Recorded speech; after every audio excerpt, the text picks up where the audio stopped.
ప్రపంచంలో టెక్నాలజీ రోజురోజుకు కొత్త పుంతలు తొక్కుతోంది. ఇప్పటికే ఏఐ టెక్నాలజీ వచ్చి ఐటీ రంగంలో సంచలనాన్ని సృష్టించింది.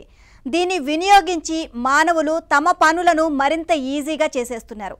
చిన్న మెయిల్ చేయాలన్నా ఏఐ సాయం తీసుకుంటున్నారు. ఇంకొందరైతే చాట్ జీపీటీని తమకు కావాల్సిన ప్రశ్నలు అడుగుతూ క్షణాల్లోనే ఆన్సర్స్ తెలుసుకుంటున్నారు. మరోవైపు రోబోలను తయారు చేయడంలో కూడా కంపెనీలు ముందడుగు వేస్తున్నాయి. అచ్చం మనిషిలా ఉండి మాట్లాడి పనులు చేయగలిగే రోబోట్స్ను రూపొందిస్తున్నారు. తాజాగా జపాన్ శాస్త్రవేత్తలు మరో ముందడుగు వేశారు. డ్రైవర్లెస్ వాహనాల కోసం కంపెనీలు ప్రయత్నాలు సాగిస్తున్న నేపథ్యంలో సాధారణ మనిషిలాగానే కారు డ్రైవ్ చేసే రోబోను అభివృద్ధి చేశారు.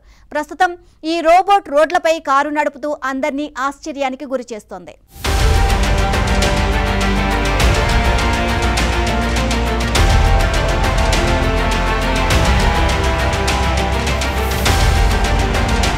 డ్రైవర్లెస్ వాహనాలను తయారు చేసేందుకు ఇప్పటికే చాలా కంపెనీలు ప్రయత్నాలు చేస్తున్నాయి.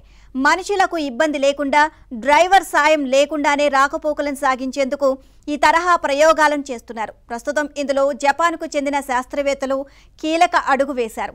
సాధారణ మనిషిలాగానే కారు డ్రైవింగ్ చేసే రోబోను తయారు చేశారు. ముసాషి అని రోబోకు పేరు కూడా పెట్టారు జపాన్ పరిశోధకులు.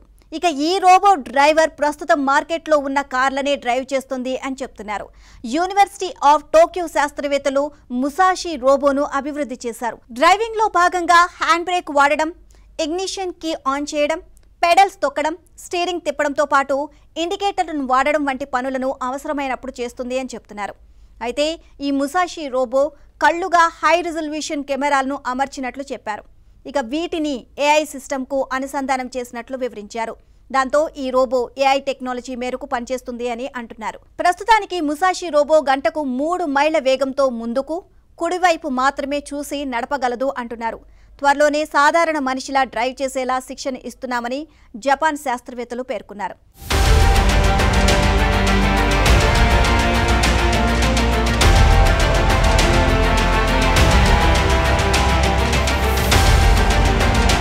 ఇక ఈ రోబో గురించి తెలుసుకున్న సాధారణ జనాలు ఆశ్చర్యపోతున్నారు. నెటిజన్లు రకరకాలుగా కమెంట్స్ చేస్తున్నారు. రోబో డ్రైవింగ్ లో ప్రయాణం అంటే ప్రమాదమే అని అంటున్నారు. ముఖ్యంగా ఇండియన్ రోడ్స్ పై డ్రైవింగ్ సవాలే అని పేర్కొంటున్నారు.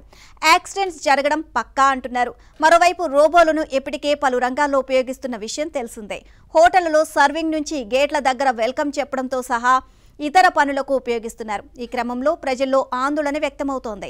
ఇలా ప్రతి పనుల్లో రోబోలనే నియమించుకుంటూ పోతే ఎలా అంటున్నారు.